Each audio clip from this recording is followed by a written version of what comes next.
Good Wednesday afternoon to you, 4 o'clock time for Sports4CLE. Hope you're having a good afternoon. Thanks for joining us. Mel Kiper Jr., ESPN's draft analyst, talking about which of the quarterbacks between Cam Ward and Shedeur Sanders he thinks will be the better quarterback in the NFL, his QB1, if you will, in this draft.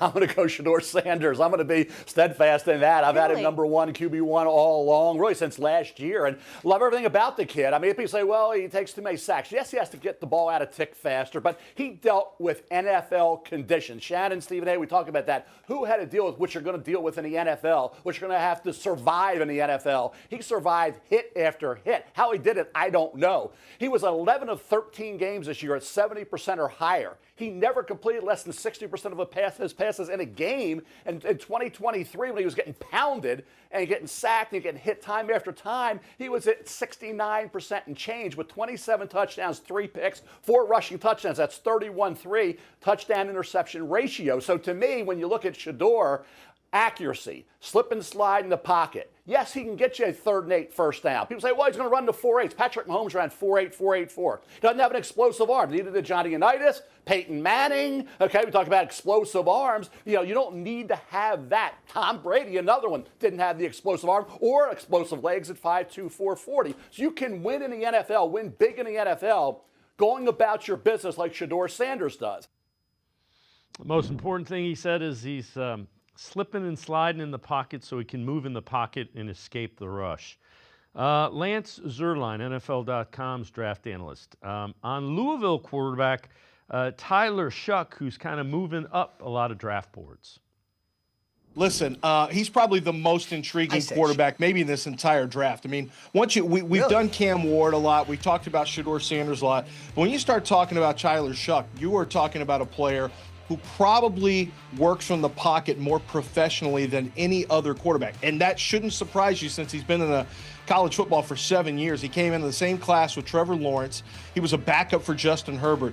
But he has real arm talent, as you see right there. He's a very confident player. I was down on the field talking to Kurt Warner, and he was like, this guy just has an unbelievable personality, and he's at ease. Like, there's just a confidence about him that feels professional. And then when you tag that with the arm talent, his accuracy, the ability he has to make pro throws, you get a little bit excited. Now, you know, major injuries, 21, 22, and 23, major injuries, which is why he played 7 years in college football. But when it comes to just purely the arm and I think the feel of being a pro, he's one of those guys that really is starting to stand out in this entire draft.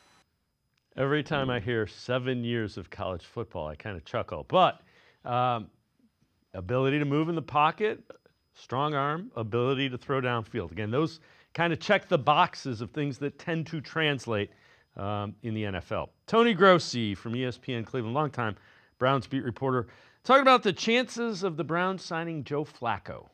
Tony, Flacco is back on the radar by default. Fact or fiction? By default. Fact. Fact, yeah. But you think he's still plan C? Yeah, or Z. You know, when they get the last we might just luck out into that, though. They did the first time, didn't they? Yeah. They did the first time. Like he might be last man standing, which is the guy we want. Unless they have another creative trade up their sleeves. But to your point about Jameis in the picks and Flacco in the picks, they're saying the reason Flacco isn't as in play is because after watching Jameis throw those picks last year. But Riz, I never felt during the Flacco run that Stefanski was upset with the picks. Well, it's only two pick sixes in a playoff game. You might have a different. It was only somebody doesn't like him over there. I don't think it's Stefanski.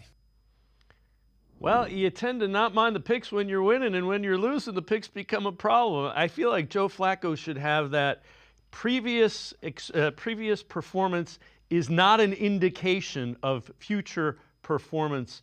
That's that whole thing when you're investing in things with your money. You can't go by what he did before because he's a couple of years older. Some other news relative to quarterbacks from around the NFL. The Vikings, they're going with J.J. McCarthy. They will not pursue Aaron Rodgers, at least at this time. They're saying McCarthy now enters the offseason as QB1, according to Tom Pelissero. Free agent wide receiver, punt return specialist McCole Hardman signing with the Packers on a 1-year deal. So he goes from Kansas City to Green Bay. And a guy that many thought was on the Browns' radar, Cam Robinson, he will sign with the Texans. The tackle will sign a deal that is worth up to $14 million for the upcoming season. Cavs out west in that West Coast trip, the last one of the season, did not begin well yesterday. Trying to break that one-game losing streak after they lost to the Mavericks. Max Strus hits the three, had a team-high 24. Donovan Mitchell out top, inside to Mobley for the dunk. Mobley back on the court at 17 points. Cavs offensive rebound here on the miss. Mitchell, the three-pointer, right there. Cavs had 45 in the first quarter, and from there, kind of went south. Kawhi Leonard, one of the big reasons why. Leonard, little fadeaway, team-high 33 points for Kawhi Leonard. Clippers get an offensive board, work it around Bogdan Bogdanovic, ends up with it. Baseline, he knocks down the jumper. He had 20 points. And Zubik inside was a problem all game long for the Cavs. Gets the and one there. And this time, Zubik again. The rebound, and this time the dunk. 28 points, 20 rebounds. Clippers win it 132-119. Kenny Atkinson talking about the loss. Elite shot-making performance by them. Poor defensive performance by us in that, sure they shot the ball great, maybe a little over their head, but, our lack of discipline, fouling them, putting them on the line, and then giving them second chance points. So even though they did have a elite shot-making game, we didn't do the little things, weren't disciplined, on the margins, and that's why you give up 132 points. What do you hope the guys, learn or take away from it? I don't know, a little bit. Just got to be better. That kind of defensive performance, you're not surviving in a playoff atmosphere. And really, the Cavs haven't played really well. Even there were spots in that 16-game winning streak, as funny as it sounds, where they didn't play well. A little bit later, Ethan Sands, Cavs beat reporter, will join us. We'll talk Cavs. Shane Bieber and his wife welcomed their first child late last week, so congratulations to them. Shane back with the Guardians in Arizona, and by all indications, he's looked really good as he tries to come back from Tommy John surgery. Bieber with where he's at. Happy to be back with the guys and going back into work, and it's tough leaving after only 3 or 4 days, but we're lucky to be able to do what we do. So there's trade-offs with everything. I feel great. Prior to taking a couple of days off, I think I threw my 7th bullpen. First one where I introduced some off speed through changeups, fastballs and changeups. Pleasantly surprised with how everything's playing, and very happy to continue that progress. And really everything's been going as well as I can expect and hope for, and so I'm hopeful to keep that going. It's tough because you try not to look ahead, but you also know that setbacks happen, and that's fine. That's normal, and you try to minimize them and listen to your body as best as you can when those do happen. And thankfully, I really haven't had too many, and I think that's a testament to the guys in the training room, the work that I put in post-surgery and continue to put in, and along with great guidance from Dr. Meister and his team, and then our team here. I just feel really well taken care of. Happy to be in the position that I'm in, making the progress that I'm making.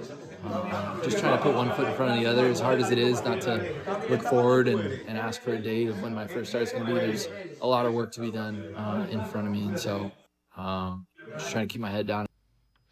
And again, the Guardians are going to take it slow with Bieber. They'd rather him be 2 weeks late than early, so he's making progress. That's a great thing, and if they get him back in late May or June, the pitching staff will be a lot better for it. Also, Stephen Vogt made it official. Tanner Bybee will get the start in the opener, and Bybee's earned it. He has had a great spring training.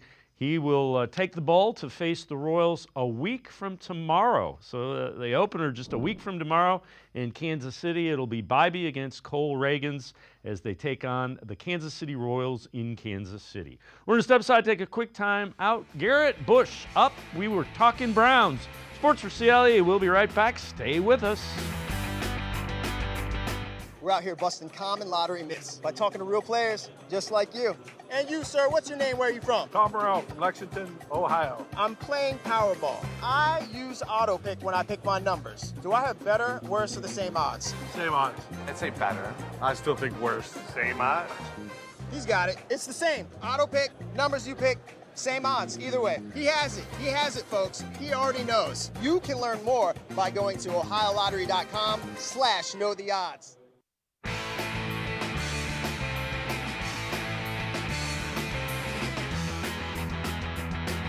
We turn our attention to the Browns on Sports for CLE. Albert Breer from Monday Morning Quarterback from the Rich Eisen Show on what he has thoughts of with the Browns' veteran quarterback situation.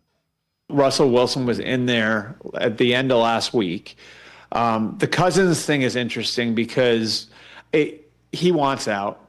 And at first I really looked at this 2 months ago and said they got to get Kirk Cousins out of there. It's what's best for their young quarterback. I'm starting to wonder if they maybe wind up a big winner here because someone's going to come out of all of this, and maybe multiple teams are going to come out of this with a big question to answer at quarterback, right, whenever Aaron Rodgers makes his decision. And if that happens, then all of a sudden, I think the Vikings probably have the best option out there for anyone, right? And so, yeah, he'd cost $27.5 million for someone next year. Could you work out an agreement with the Falcons where maybe the Falcons pay $10 million of that $27.5, and they essentially buy a draft pick back from you for Kirk Cousins? I think something like that could be in play. Even for Minnesota? Even for Minnesota, you think Cousins could wind back up in Minnesota after all this? I don't think so. I don't think so, but Cleveland makes sense to me. I look at Cleveland. Cleveland makes sense to me. Kevin Stefanski coached Kirk Cousins and didn't just directly coached him. He was his quarterback's coach for a year and his offensive coordinator for a year. Over that 2-year span in Minnesota. So he has a good idea of what he'd be working with. I think for Stefanski, it would make a ton of sense to bring in a guy where you wouldn't have to force it if you're not in love with what's available to you at quarterback at 2. Let's welcome in Garrett Bush from the Ultimate Cleveland Sports Show as well as the Barbershop. And G. Bush, I like Kirk Cousins. I don't like him at $17 million, and I don't think the Browns like him at $17 million. Nah, man. Listen, I put a little bit of an asterisk right on Kirk Cousins' name right when they gave him that little guarantee. When he made that roster bonus and they felt like he was going to get to $10 million, I said, "Oh, he's out of the contention for me." Because look at it. If I'm looking at what's going on in the landscape, you might as well just say, "Listen, you might as well go do Russell Wilson." I mean, for what you're going to get with him, you can go get, I don't know, Flacco for what you, and by the way, for what you've done, I mean, is Kenny Pickett and look, trust me, I'm not a huge Kenny Pickett fan, but I'm also a realist when it comes to the level of play that Kirk Cousins put on tape last year. I mean, $27 million, and we're going to figure out the gymnastics with it. Nah, I would rather just go ahead and this is the thing, we'll talk about it, I think, later on. The Cleveland Browns, I don't want to get it twisted. People got to understand, they got holes a lot of places. And I know quarterback is the most glaring need, but there are some things you can do in terms of draft position that you can take care of that position and get somebody that's, something that has some upside and hope for the future. But when it comes to the offensive group, it's like, you need some more tight. You need more tight ends. You need more backs. You need more receivers. And Kirk Cousins at $27 million? No, I can't do that. I'm with you. We'll get to that in a minute, but this is kind of a developing thing. Mary Kay Cabot, who was on the show yesterday, I asked her about Carson Wentz. She said she'd check into it, and she says they have mutual interest in Wentz potentially as a bridge quarterback if they do not get Russell Wilson. So, again, that's at this point, G. Bush, all these guys are going to have flaws because if they didn't, they'd be somebody's number one. Same person. It's the same guy with varying degrees of little warts on him. Like, okay, Carson Wentz is younger than Kirk Cousins, but he still is one of those guys who, is not going to push the ball downfield. He's not going to, put the game on his back and win the games, and he's shown that. Russell Wilson is shown that he doesn't turn the football over, but he's also not going to push the ball downfield. He's not going to throw the ball in the middle of the field. He has decreased mobility. When it comes to mobility, Kirk Cousins couldn't move last year. I don't think a year after an Achilles injury, he's going to be considered moving around and doing those things. So, right now, I just think, which is the truth, I think one of the biggest things we got to talk about is the fact that Aaron Rodgers seems to be the domino that everybody is waiting to fall. He's mentioned with Minnesota, obviously New York and Pittsburgh he's been mentioned with as well. And I think until that domino falls where Aaron Rodgers decides where he wants to go, I think the guys like Kirk Cousins, the guys like Carson Wentz, the guys like Russell Wilson are going to be waiting to see where exactly they're going to fall in the pantheon, in the order, in terms of where they're going to get the calls from. Because until Aaron Rodgers decide where he wants to go, I don't think teams like the Browns are going to jump all over the place and declare, oh, well, let's go get this guy and let's go get that guy. And plus, too, I'll throw it in like this. Maybe the Cleveland Browns do like Kenny Pickett. And they're like, listen, if we're going to pay, we paid got a draft pick for him. Let him start a couple of games. I don't know. Maybe they think Shedeur Sanders or whoever they draft the quarterback may be ready earlier than we think. So it's a lot is up in the air. But for me, I would rather get it done because I'm looking forward to getting in the draft and actually filling holes and needs I need to do in the draft and free agency. And you can't do that until you allocate that money for a quarterback if you're going to get another one. Well, you like holes? We got some holes for you. This is a look at the skill position group that is under contract on the roster right now. Quarterback Kenny Pickett. That's it. You got Deshaun Watson, but the thought is he's not going to play. You got Jerome Ford and Pierre Strong. That's it in the running back room. You got Jerry Jeudy, Cedric Tillman, and David Bell in the wide receiving core. And you got David Njoku, and nobody really behind him to speak of at tight end. So as you go shopping, how many running backs you need? How many wide receivers you need? How many? I know that's a little bit of a depressing graphic there. Man, it's okay. Let's address this. The Cleveland Browns skill positions are terrible. I can't. I'm not going to give you the analyst version of it. I'm not going to give you. I just got to keep it real. It's bad. It's horrible. It's really bad. First of all, Kenny Pickett is not a starting quarterback in this league. We all know that. The fact that you have Nick Chubb out there just sitting around, I don't understand that. That's the first move I would have made. Nick Chubb obviously is not what Nick Chubb used to be, but I'm telling you what, I expect him to be a lot better off the 1 year off the injury. Pierre Strong is a special teams player. Jerome Ford, we all know we've called him Twinkle Toes before. He's going to give you some home runs sometimes, and then sometimes he's going to have a hole. He's going to have a clear path, and he's going to get you 2 yards when he should have got 20. That is what it is. And then the receiving core every single year. Sports4CLE, if you go back to the archives, how many years in a row do you guys have game tape and tape of all your great shows where you talk about the receiving core, trying to find a number 1 and a number 2? How can we get some points? The defense play. How many times are we going to say this? Well, the defense played well, gave up 16 points. They were in it, gave the offense the ball back. Fourth quarter, couldn't get it done. I'm tired of talking about that. The Bengals just signed 2 guys for like $300 million. They just signed Chase and Higgins for $300 million. We're still sitting here with Jerry Jeudy, who had a great year last year, Jerry Jeudy, Cedric Tillman, who we didn't see for 7 weeks at the end of the season, and David Bell. And no other tight ends beside. Now, if you want to run the Kevin Stefanski offense that we remember from 2021, I remember you having 3 tight ends? Mm-hmm. You had fullbacks. You had you at least had two receivers back in the day. You had Jarvis and Odell. Like, let's not act like this is the same thing. We're just gonna roll it over. This is gonna be the Kevin Stefanski offense. By the way, you had Chubb and Hunt in their prime, Joe Bitonio in his prime, Wyatt Teller in his prime. I digress. At the end of the day, you're gonna have to get this thing up and running and get some upgrades, or this is not gonna look that different than it did this year. So here's a name for you. Should the Browns consider signing J.K. Dobbins again? Just 26 years old, 5'10", 215 pounds. Came back last year and was pretty productive. 4.6 yards a carry, 9 touchdowns, almost 1,000 yards for the Chargers. Also 32 catches, 153 yards. They project him to make 2 years, $4 million a year.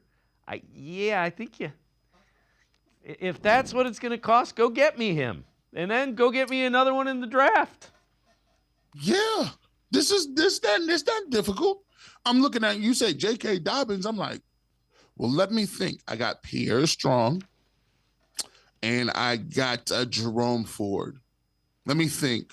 No, give me J.K. Dobbins. It's that easy. He had almost 1,000 yards.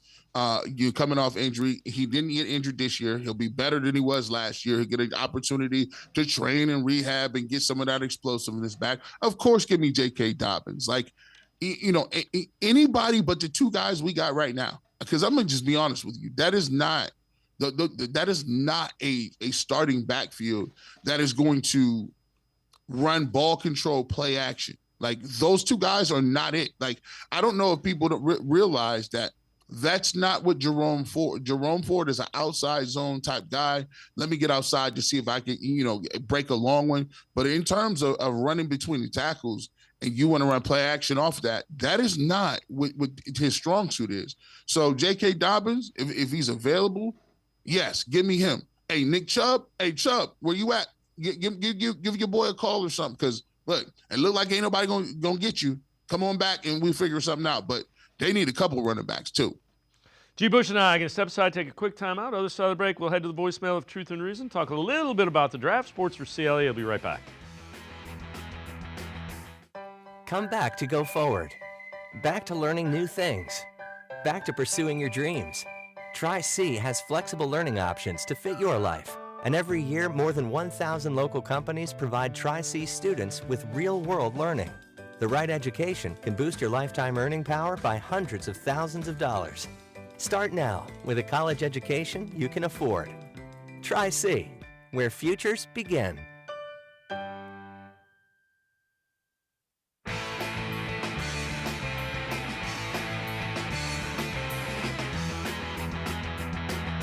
We continue talking Browns with Garrett Bush from the Ultimate Cleveland Sports Show and the Barbershop. Let's head to the voicemail of Truth and Reason.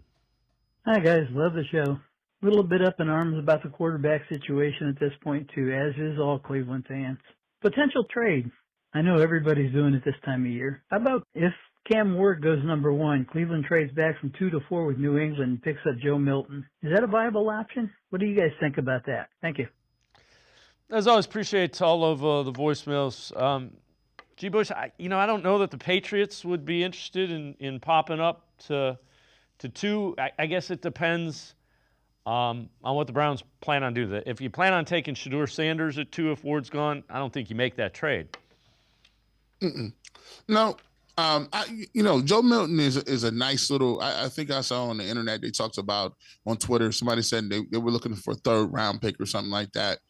To me, listen, it's one of those things where I always talk about, back in the day when people used to buy stuff from Rent-A-Center, and they would be renting these couches and chairs for like absorbent amounts of money. And then you're like, dude, you could have just went ahead and bought it and got it done with. You pay interest on furniture. You know how quick furniture break?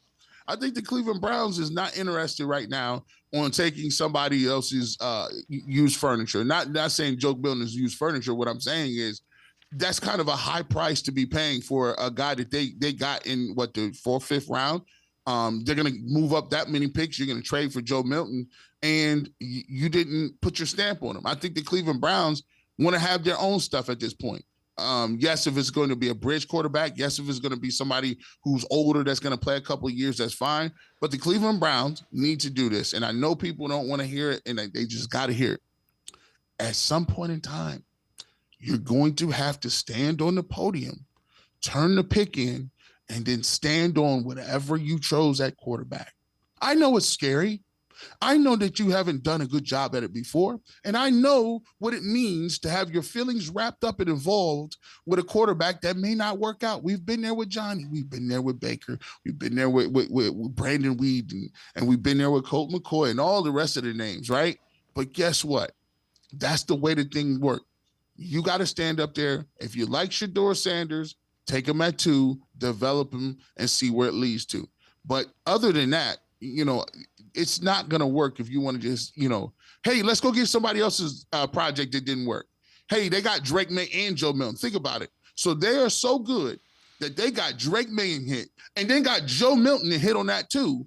And you got to go and take their guys and make them yours in order for you to get a quarterback. That's not the way the game is built. You're supposed to have a respect and honor and integrity into what you guys are doing, that you could pick your guy. So I just don't. I think people is just kind of skating around a little bit. All right, so this is kind of interesting. So Dan Orlovsky, ESPN, played quarterback. What he sees from Shedeur Sanders when he looks at him. One of the things that I love about Shedeur, and a note that I consistently write down, is that's big boy football. There's so many examples of him being tough and making tough throws and congested throws. I say he does a great job of finding operational space, meaning a spot within the pocket to get the ball off, to get a throw off. When he doesn't predetermine pocket movement, because there are times that he does, and those are conversations you have to have with him on the why. When he doesn't do that, he's really good with that stuff. Okay, so they're trying to get into the 4-by-1 formation to start into the boundary, 1, 2, 3, into the boundary, short side of the field. Hash, we put the passing strength there. Here comes this motion, okay? So you get 4-by-1, 1 down at the bottom, 1, 2, 3, 4 up top. And what you're trying to do is you're trying to get a ball fake on this jet sweep motion to both vertically and horizontally hold these 2 defenders. You want them to kind of hang low and also maybe widen. Take this guy, he's going to run a little bit of a go. Take this receiver, he's going to try to pin any inside backer presence, and this back is going to be a release down the seam. Trying to throw the seam. Couple things. Number one, both tackles just get pressed onto Shedeur early. And the ball gets snapped at about the 19-yard line. Shedeur's at the 24, 5 yards in the gun. That's where you want your quarterback. And once he gets the snap, he gets to about 6-7 yards depth. That's perfectly fine. But those tackles get pressed into him right away. So now as a quarterback, you got to manage condensed, congested, muddy pockets. Shuffle, shuffle. Now give this guy a chance to get the ball off. Give that guy a chance to go make a play. Exceptional. And G. Bush, those are the type of things that they translate. And that's kind of what Dan Orlovsky is getting at. Everybody's focusing on what Sanders isn't. He's not an elite arm. He's not an elite athlete. They're not focusing on what he is. If you can find a way to move through the pocket like he's describing, you can have success in the NFL. For everybody that goes out there and tells me, this guy ain't it, this guy ain't it, go back and look. Where did Anthony Richardson go? Anthony Richardson was didn't he go top 10? Yeah, absolutely. I mean, and you want to talk about arm strength, you throw the ball over the stadium. You want to talk about speed, he's faster than running backs. But he's also a guy that Joe Flacco took his spot a little bit early last year. And now the Indianapolis Colts is trying to figure out this year, do they need to move off of him and go get another quarterback, because he can't make those same type moves that we just saw right there. He can't navigate the pocket. He's not comfortable. And when the pocket gets muddy and the pocket gets junky and there's junk around his feet, he doesn't know when to bail out of the pocket or stay in a clean pocket. He does not have the accuracy when he has to put the ball to a place and throw it in anticipation. All of these things make quarterbacks who they are. These things make those guys great. And when Shedeur Sanders makes throws like that, and you see guys breaking that down, when you see guys like Orlovsky or even Todd McShay now talking about it, I think so much we got to a point where we get to a place where we start saying this draft class ain't it, this draft, and then you ask people, okay, well, have you watched Colorado play? No, I watched the Buckeyes. All right, that's fine. You live in the Big Ten. Okay, cool. You don't got to watch everything. Have you seen any all 22? Nope, ain't seen no 22. I don't really.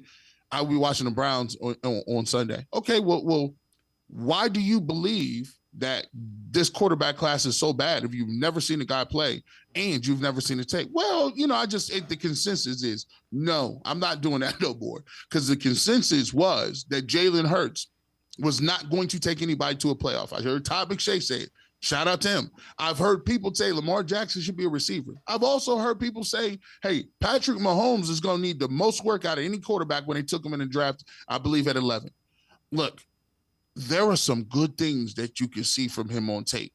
There were some excellent things and some things that you can build an offense around. And just because you don't got, quote unquote, a rocket launcher for a right arm does not mean that is why you're good in the league. There are multiple guys, Breeze, even Joe Burrow doesn't have a rocket arm, but that is the least of your worries if you can navigate the pocket, throw with anticipation, and use your high football IQ to put points on the board. That's what I'm looking at the most. Yeah, and again, the predetermined movement in the pocket. Remember, the offensive line that he was playing behind was not good. So at all. It was bad. So that leads to those kind of things. But again, we'll see. I just the one thing, keep an open mind about Sanders. Don't make a decision on him. The more I hear, the more it's like, all right, I see what people see in him. And here's what I'm gonna say too. For me, I'm keeping an open mind about everything. Like, here's the thing: if you want Slough or the guy from Louisville, or you think Dart, or if you want Will Howard or Camp, listen, I'm open to all decisions, right? Because here's the only thing I'm caring about.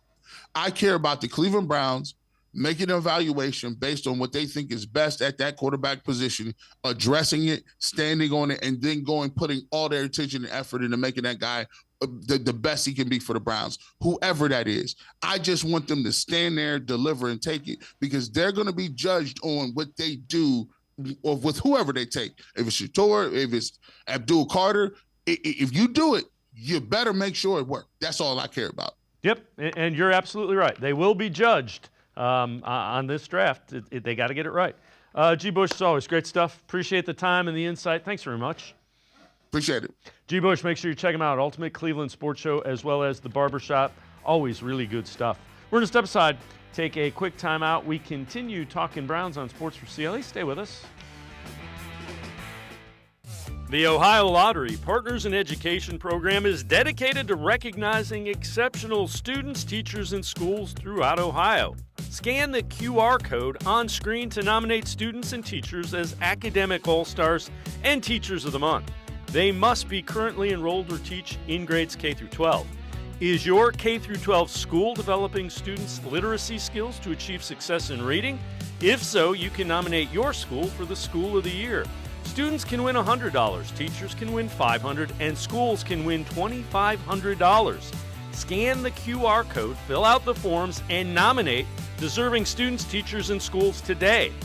The Ohio Lottery Partners in Education program takes pride in honoring exceptional students, teachers, and schools across Ohio. Submit your nomination today. It's fun, fast, and free.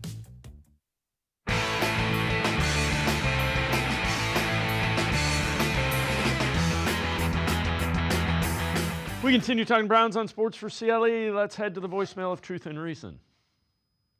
Yeah, I was looking for something else to bat around for the next half a month. Titans need a lot of picks. Browns have a lot of picks. How about they both stay in the same place? They make some kind of deal for Will Levis.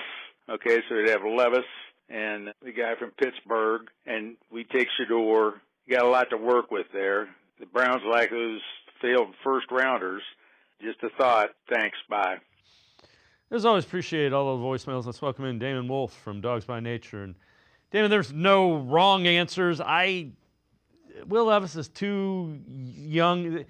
I want somebody that's been in the league a little bit longer than Levis, because assuming you're drafting a rookie quarterback, I'd want somebody that's probably a little bit even more experienced than Kenny Pickett? Because I don't want that quarterback to play until he's ready to. Yeah, I agree with that 100%, Dave. I think Kenny Pickett was kind of the swing that the Browns have made that the gentleman was talking about there. And bringing in Will Levis would be a little bit redundant, in my opinion. And I would just like the Browns to bring in, a baseline veteran to provide a good floor for the room. And then, of course, draft one. Yeah, I would agree. I know you wrote an article. What do you think of the Browns' offseason so far? That plan that kind of was laid out. What's it been like in your mind? Well, in my mind, it's a little bit underwhelming at this point. Also, a little concerning, to be honest, that we're this far into free agency and the starting quarterback is a huge question mark. And I understand that we still have the draft, but the options as far as free agents right now are pretty slim. And I never expected the Browns to be big spenders in free agency, and I do think they've made a few smart moves. I was also hoping that maybe Andrew Berry might take a swing or two with a trade, and I guess he did that with Kenny Pickett. Just to me, that move was a little bit underwhelming overall. Yeah. What do you think about the whole Brandon Ayuk rumors? I mean, I know they were chasing him. He's coming off an ACL. I know it was early to mid part of the season. That concerns me with a wide receiver. Yeah, me too. I mean, for next year, I don't think that move makes a whole lot of sense. Because you could expect him to probably have a down year in production coming off the injury. I get it, though, if they really like him and they see the value in it long term. His contract is a little bit wonky, and I believe that's why San Francisco is interested in possibly getting out of it. So I'm not exactly sure of what the specifics are on the details. But there was interest last year heading, into camp with his whole holdout situation. But I'm just not sure how much sense it makes moving forward now with the emergence of, Cedric Tillman. I would like to see him. We've also got Jamari Thrash, who we drafted last year. And of course, I'm always open to, selecting a receiver in the draft. And I think there are a few good ones that could fit the mix pretty well for the Browns. So another article that you wrote, kind of the whole Russell Wilson, the thought is it's between the Giants and the Browns. Take us through that article and just kind of your thoughts on Wilson. So for Russell Wilson, I think when you heard that he was going to visit both the Browns and the Giants, a lot of people would just, kind of tend to assume that perhaps the Browns situation might be a little bit better roster-wise and just stability and all that stuff. But when you actually break it down, and that's what I try to do in the article, is just compare the two situations. Of course, Wilson will probably be drawn to, the New York, being married to Sierra and all that as a consideration.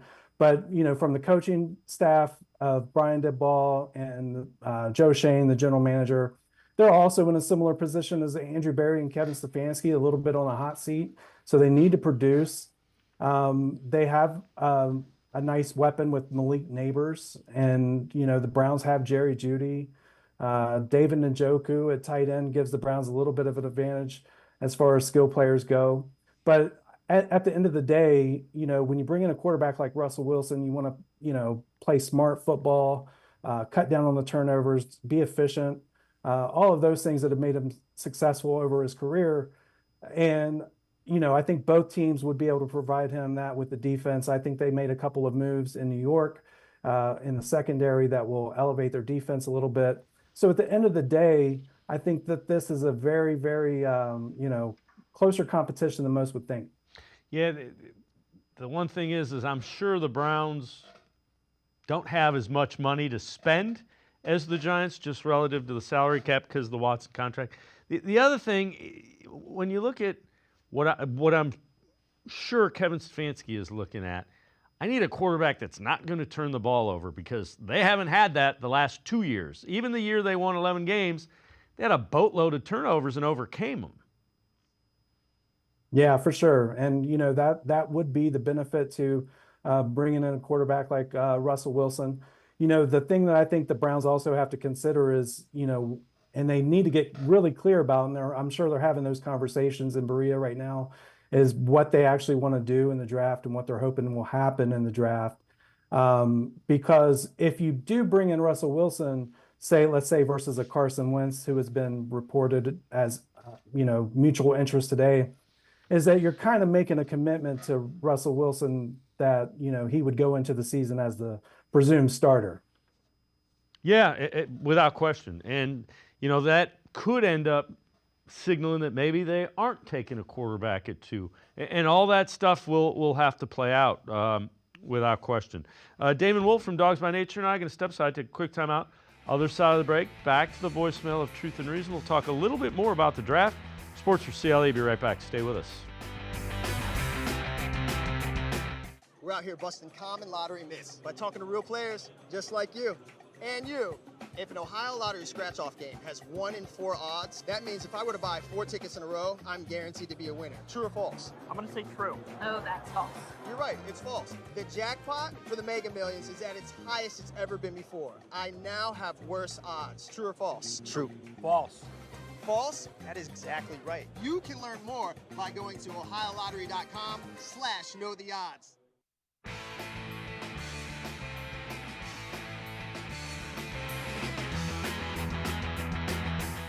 We continue talking Browns with Damon Wolfe from Dawgs by Nature. Let's head to the voicemail of Truth and Reason. Hey, Dave, it's Bob from Chillicothe. Hey, I love the show. I like all the people you have come on and give their viewpoint. On that point, is there anybody that anyone sees that we could trade away to get draft picks rather than give up draft picks to trade up? Is there players that we can maybe trade, and what can we get out of them to try to get either move up or get more draft picks? What's your thoughts, and some of your guys you have come on their thoughts on this? Go Browns. Woof, woof. As always, appreciate all of the voicemails. Damon, a couple guys come to mind. Greg Newsome, it'll be interesting to see that one. You heard they might want to trade him. The contract is like $12.5 million, so that could be. And then M.J. Emerson would be another one, but I don't know that they're going to run out and try to trade one of their starting cornerbacks. Yeah, I mean, I think from a salary standpoint, Newsome is the one that's probably the most obvious that they would possibly be open to moving. Again, that salary makes it a little bit of a challenge, and the Browns probably aren't likely to get anything much back as a result of that. But you might look for a team that views Newsome as more of an outside corner who has been playing out of position in Cleveland and would like to try him on the outside. So you might get a team willing to bite on that, maybe for like a 5th round pick or something like that.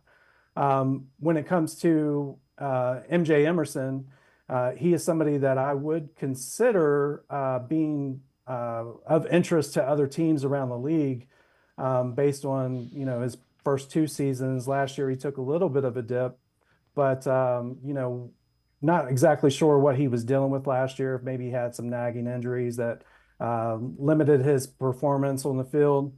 But from a contract standpoint, he's still on his rookie deal. He is going to be due for an extension soon. So that could be something that they try to do. And then the Browns could then at that point decide to play Newsome on the outside as well. So that might make some sense. Another guy I would just mention quickly would be Alex Wright. And that would especially be if the Browns were to draft Abdul Carter at number 2. We would have quite the logjam in the edge room at that point. And due to, I believe, the performance escalators in contracts, I believe Alex Wright is due to make a little bit more this year, which would still be reasonable for another team, but the Browns could cut a little bit of salary if they were to trade him away. And, maybe possibly to a team like Tennessee, if they want to move up or something like that, may have an interest. All right, so this is Daniel Jeremiah from NFL.com, his latest mock draft. This is from the Pat McAfee Show. You just put out your third mock draft, I do believe, 3.0, and it seems like you and everybody else that's mock drafting have the first four the exact same. Is that because you're all getting information? You're all seeing the board the same way? Why do you think the front or the beginning of this draft is kind of settled in seemingly? Yeah, I don't know. I don't think there is, broad consensus right now. I think probably more of a coincidence that we end up having them where we have them at this point in time. So I just Cam Ward going number one is something when you're talking to people around the league that just has become more of the expectation. I do feel good about that. Whether that's Tennessee or whether that's 2 or 3 trying to move up to that first spot, but that's the one that I feel the most confident. After that, I still think it's pretty up in the air. With Cleveland, I just was going through the different conversations that you would have inside the draft room, and I was thinking, look, I've been in those where you say, okay, would you rather have Shedeur Sanders at 2 and maybe like Nick Scorton, an edge rusher from A&M, in the second round, or would you rather take Abdul Carter and then maybe, one of those next tier of quarterbacks in the second round? And I thought, man, the allure of Abdul Carter, what I think of him, as I think he's the best player in the draft. And then to come back with whether that's Jackson Dart, Tyler Shuck, your guy Will Howard, whoever you like in that second tier, that could be an option. I do think the Browns and the Giants leave the second round with a quarterback. It's just a matter of whether they take him at the top of 1 or whether they take him in round number 2. And that's an interesting way of looking at it, and I'm sure that's what you're doing when you're building a roster. The idea of Abdul Carter and Myles Garrett, I like that a lot. Yeah, that's pretty attractive option to have. And, if the Titans end up taking Cam Ward number 1 overall, I'm sure the Browns would be elated to have that as an opportunity. And I think Jeremiah nails it in the way that he looks at the situation, and I see it very similarly. I think, Abdul Carter and Travis Hunter are obviously the top 2 non-quarterbacks on the board. Cam Ward is obviously a little bit, there's a gap between him and Shedeur, and the need for quarterbacks with 2 teams picking in the top 4, kind of bring Shedeur into the conversation. But at the end of the day, I wouldn't be surprised at all if Shedeur slips a little bit, and see what happens from there. So I know you wrote an article about the draft. Do the Browns have an urgent need to make a big trade? Yeah, well, I think it's an interesting conversation, and I think the urgency will ratchet up here pretty soon, especially with the pro days upcoming. I mean, we saw Jalen Milroe today. We're going to see Shedeur Sanders take the field tomorrow for his pro day performance at the Big 12 Pro Day. And then next week on Monday, Cam Ward will be at his pro day in Miami. And then I believe it's later in the week, Penn State has theirs, and Abdul Carter is expected, I believe, to test and all of that stuff. So if the Browns haven't decided what they want to do at the top of this draft yet, I do believe that those, of course, those conversations are ongoing, but I do believe they will want to finalize that and get that wrapped up by the end of next week and really have a solid plan for what they want to do at number 2 overall. And I definitely believe that for the Browns, it might make it would be a really good situation if they were to attempt to trade up to number 1 to secure Cam Ward. Yeah, it'd be interesting to see what the Titans would want. And again, if you can't do that, the other thing is, do you trade back a couple of spots? So those are things that I'm sure will be ongoing discussions. Browns definitely need some running backs. And Iowa running back Caleb Johnson is a guy that seems to fit the Browns' wide zone scheme. 191 zone rushes attempt, 5th most, 28 rushes of 15 yards or more, 3rd most, and over 1,000 yards after contact, 5th most. Now, the one thing about him, Damon, he didn't have a great 40 time. So if that pushes him even further down, great, sign me up. Yeah, I love Caleb Johnson. I have him kind of like rated as my 3rd running back overall behind Genty and Hampton. But as far as fit-wise for the Browns, I really love it, and I have for quite some time. The 40 time doesn't necessarily concern me as much. I do think that he's got enough burst and enough, twitch. He's got really good feet and patience, and would fit what the Browns really do well. What they hope to get back to, getting those guards on the move, and kind of following those guys and deciphering what to do at the line of scrimmage. I think that Caleb Johnson would be a good fit. I also think that he is likely to, he'll definitely be there at 33, but I think he's probably more so later second round, and possibly could be there at 67 when the Browns are on the clock early in the third. They may want to consider moving up a few spots for him if he's still around at that point. Damon Wolfe from Dawgs by Nature, as always. Great stuff. Appreciate the time and the insight. Thanks very much, Damon. No problem. Thanks so much, Dave. Damon Wolfe, make sure you check him out. Dawgs by Nature, very insightful stuff, always on that site. We're going to step aside, take a quick time out. We turn our attention to the Cavaliers, getting ready for another game out west. Ethan Sands, Cavs beat reporter from the Plain Dealer, cleveland.com. Straight ahead. Stay with us. Come back to Go Forward. Back to learning new things. Back to pursuing your dreams.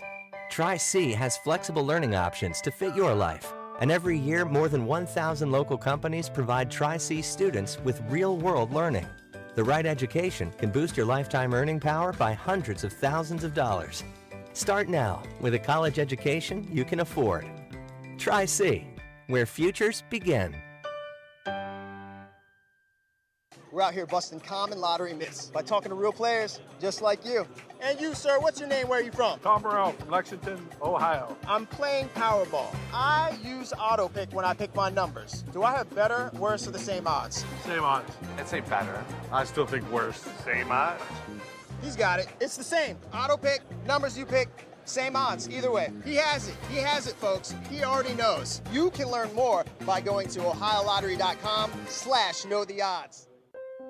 I am powerful beyond my wildest imagination. I will define my future. I will keep challenging myself to improve. Because I am a future leader of this great nation. I will be responsible for raising a beautiful family. And educating not only my generation, but many more to come. I will make a difference in my community. And I will stand up for what I believe in. I will not settle for simply chasing my dreams. I will achieve them. Because I was given a chance. An opportunity. A home. At Family, Career, and Community Leaders of America. The ultimate leadership experience. FCCLA has been one of the greatest experiences of my life. It's made me who I am today. Join us. We'll build a new future together.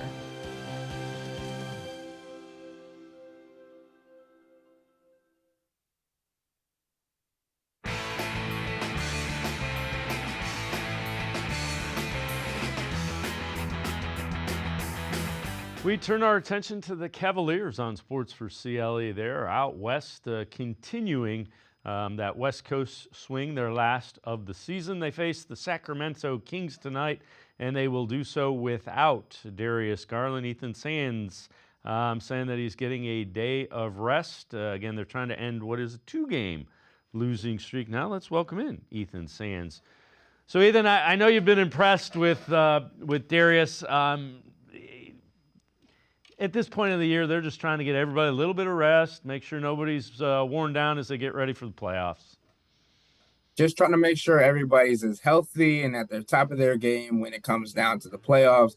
Nothing that needs to be overwatched when it comes to Darius. Obviously, we've seen Donovan Mitchell, Evan Mobley get rest days as well. The only player of the core four that hasn't got a rest day is Jarrett Allen because he wants to play all 82 games of the regular season. And I do want to correct one stat. It is the Cavs' third losing streak of the season, and they've all come after their long win streaks, 15 games, 12 games, 16 games. All of these losing streaks have come after these streaks. So it's interesting to see how the Cavs are going to be able to bounce back. We know their longest losing streak of the season is 3 games. They hope to stop themselves from reaching that mark tonight against the Sacramento Kings. Well, and last night, when we look at kind of how the quarters laid out relative to shooting, it's pretty telling. You know, first quarter they were hot, 61.5%. DC 7 of 13 from three. Kind of 50%, 52% in the third, and then in the fourth, just struggling. 28.6, 7.7, 1 of 13 from three-point range. Again, you don't want to read too much into it, but it's just interesting. They've started fast the last couple, even against the Magic. They played well in the first quarter and then kind of ran out of gas. They've combined for 83 points in the first quarters in their last two first quarters against the Orlando Magic, combining against the Orlando Magic, and last night's game against the Los Angeles Clippers. But then they haven't been able to score 30 points in any of the next three quarters, the second, third, fourth quarter, in the last two games. It's been a quick 180 for this team after having a problem for the last month with starting games. Now they've been able to start games, but they can't finish them. So it's an interesting phenomenon when it comes to this team and how they've been putting themselves in multiple different situations. Sure, it could be helpful and could be looked at as helpful for the playoffs to put themselves in different scenarios to come back from, which we've seen all season long. But the fact of the matter is, I was not satisfied with the decision-making that took place by Kenny Atkinson last night when it comes to the rotations in the fourth quarter, who he went with, and what he's been doing all season, which is empowering players and empowering guys to play freely. And yet he went away from two of his hottest players throughout the night, with Max Strus and DeAndre Hunter sitting on the bench for a majority of the fourth quarter, while Donovan Mitchell, Darius Garland, and other guys such as Dean Wade, who were struggling offensively, were getting excess run. Obviously, Donovan and Darius are two of the best fourth quarter players in the league, but if things aren't working, I've seen and we've praised Kenny Atkinson for going the opposite way and going to other guys who have been successful. Yesterday, we didn't see that, and I think that's something to keep an eye on because those star players have always come through in the fourth quarter this season, and lately they haven't. So will Kenny Atkinson in the playoff scenarios be able to go away from some of these guys if the game does call for it? So the other thing that we can say, during that 16-game winning streak, there were a couple of games where the Cavs just didn't play well and ended up finding a way to win. Is Kenny Atkinson, are you concerned just, and again, is it just a matter of it's an 82-game season? You know, you're in the fourth quarter of an 82-game season. Right. I think you just got to keep banking wins. And obviously, they're not really worried about getting wins at this point because they're already at the top of the Eastern Conference. They would have to have a significant drop-off to lose that spot, as I believe they're still 6.5 games above the Boston Celtics. But I don't think it's room for concern. I just think it's something to keep an eye on, keep note of, keep factoring in as we continue to push forward, because in the last 10 games, the Cavs have not been what their standard is. Obviously, we know they're top 10 in both offensive and defensive rating for the entire season. They're outside the top 10 in the last 15 games, I believe. So I think when we talk about what this Cavs team has been able to do, obviously that also factors into their fourth quarter performance in the last month, about how they've just simply been able to come back from deficits. And as we talked about it on a show earlier in the month, like they were able to come back from multiple double-digit deficits in games that they simply shouldn't have won. Last night, it felt like that was a shootout that they could have won. The Orlando Magic game felt like it was a game that they should have won. That's what's most notable to me. They shouldn't be winning these games, and it feels like they keep letting it get out of hand. Obviously, the Los Angeles Clippers are one of the best defensive teams in the last 10 games. That showed itself last night in the fourth quarter, but they also have good field goal and three-point percentages. They shot like 54% from the field last night, and that was like their 11th or 14th best in the season. So that just shows you how good they've been all year, so you don't want to count them out. And it's just this Cavs team still trying to figure out who they are, where they want to be as they head into the playoffs, and that majority means health and mentality. So you wrote an article about Evan Mobley, how important he is to this team. Take us through that and the conclusion you came to. Evan Mobley is the key for this team to get to where they want to go for the championship this season. Obviously, the main goal is to get over the Boston Celtics, which looks like a collision course in the Eastern Conference Finals. Evan Mobley gave a little glimpse last season in the Game 5 that ultimately ended the Cavs season of how good he can be in those scenarios. This year is going to be a little bit different because the Boston Celtics have Kristaps Porzingis available. So when the conclusion I came to is if Kristaps Porzingis and Evan Mobley play to a draw offensively because we know how great they are defensively and match up pretty much similarly against each other, then it's point Boston. But if Evan Mobley can continue to prove that he is the guy that he has been all season, the all-star caliber, and rise above what Kristaps Porzingis is able to do offensively, then this Cavs team has what it takes to get past the Eastern Conference Finals into the NBA Finals, which is their goal. Not to say that it's NBA championship or bust, but they basically to say it's beat Boston or bust. Before I let you go, Cavs fans they're concerned, and I think I equate it to this. The Cavs are like a kid that's playing with its food right now. They want to go outside and play, and the weather's warm. They want to go out and play. They got to finish what's on their plate before they can do what they want to do, which is go play in the playoffs. I agree 100%. Like we've talked about this team this entire season, they have not played with their food, right? They have been dominant in every aspect of the game, 48 minutes. That was what they had a problem with last year. They continuously let teams back into games. This year, it felt like they kept their foot on the team's necks, not allowing them to get back into games, putting up some of the biggest scoring outputs, biggest halftime, end of game, whatever you want to call it. The Cavs have put up a offensive juggernaut, and they have not done that in the last 2 games. When Kenny Atkinson mentioned it in 2 games ago against the Orlando Magic, it was, we didn't shoot well enough to win this game. Then, last night against the Los Angeles Clippers, it was the defense that fell apart against Kawhi Leonard, James Harden, Bogdan Bogdanović. We know that they have players, and obviously going into tonight's game against the Sacramento Kings, Zach LaVine, DeMar DeRozan, the Kings will also be without Domantas Sabonis, but still, they have isolation scorers that can get to their own buckets. They are mid-range mechanics, but I think when you talk about this Cavs team, I'm not willing to push the red button and sound the alarms just yet.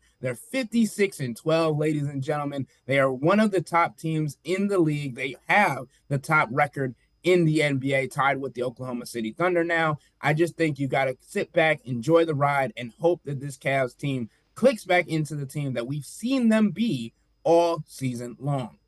Ethan Sands, as always, great stuff. Thanks so much for the time and the insight. Appreciate it, Ethan. Thank you for having me. All right, Ethan Sands, make sure you check him out. Cavs beat reporter for the Plain Dealer, cleveland.com. Always really good stuff, and make sure you check him out. That's going to do it for this edition of Sports for CLE. We'll see you back here tomorrow at 4 o'clock. Have a great night, everybody. See you tomorrow at 4 on Sports for CLE.